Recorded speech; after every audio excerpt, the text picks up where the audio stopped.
ইয়ামিন, একটু এদিকে আসো তো বাবা। কি হয়েছে আম্মু? একটু দোকানে যাও, এই নাও টাকা। 1 কেজি মুগ ডাল নিয়ে আসো। মনে থাকবে তো? হ্যাঁ আম্মু। পানির নিচে ডলফিনটা তো জঙ্গলের মতন, হে ডাকটা জঙ্গলের মতন। আঙ্কেল, আমাকে 1 কেজি মুরগির ডাল দেন তো। মুরগির ডাল? হ্যাঁ আঙ্কেল, মুরগির ডাল দেন। মুরগির ডাল তো আমার কাছে নাই বাবা। কার কাছে আছে আঙ্কেল? অন্য দোকানে খুঁজা দেখো বাবা। আচ্ছা আঙ্কেল।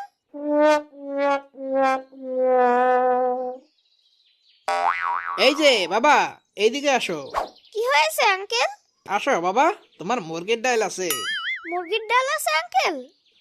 আছে তো, বইলা গেছিলাম। 1 কেজি চাইছিল না? হ্যাঁ আঙ্কেল। খারাও দিতাছি। এই নাও তোমার মুরগির ডাল, 180 টাকা। এইটা মুরগির ডাল? বাবা, এইটাই মুরগির ডাল। ঠিক আছে আঙ্কেল।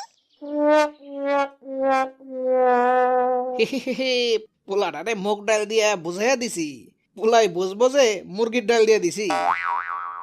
আচ্ছা, আমার কাছে সব ধরনের ডাল আছে, কিন্তু মুরগির ডাল নাই কেন? দেহি খোঁজ নিতে হইব, আমার কাছে মুরগির ডাল নাই কেন? আম্মু, এই নাও তোমার মুরগির ডাল। মুরগির ডাল? আমি তোমারে মুগ ডাল আনতে বলছিলাম। মুগ ডাল? হায় হায়, আমি তো মুরগির ডাল নিয়ে আসছি আম্মু।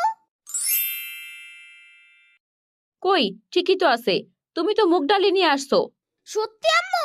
হ্যাঁ সত্যি, মুগ ডালকেই তুমি মুরগির ডাল বলছো। ওইটা মুরগির ডাল না? আরে না, এই ডালের নাম মুগ ডাল। আচ্ছা এখন যাও, পড়তে বসো। আম্মু, আমি এখন খেলতে যাই। আচ্ছা যাও, কিন্তু তাড়াতাড়ি বাসায় চলে আসবা, নইলে কিন্তু তোমার বাবার কাছে বিচার দেব। আচ্ছা, তার